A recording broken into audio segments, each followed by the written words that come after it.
again. It's a rich thing.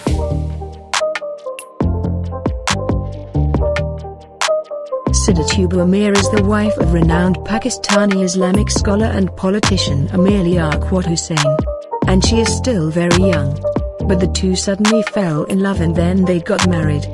Let us tell you one thing here, Amir Liaquat also has a daughter and a son who has now grown up. On the other hand, Amir Liaquat Hussain also looks very active on social media. He raises his voice in the houses on every issue of Karachi. On the other hand, every year during the month of Ramadan, they also host a whole month's live program on some TV channels. On the other hand, Amir Liaquat Hussain has also introduced his channel on YouTube where he makes and shares his daily videos. And when he says that he is also teaching his wife Sidatuba Amir to cook. Because when they were old enough to cook and learn, they got married.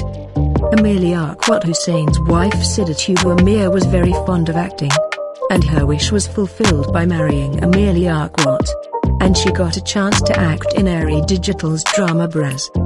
Her performance in the play with Humayun Saeed's brother Salman Saeed is very much liked by the people. So let's see some beautiful pictures of them during the shoot.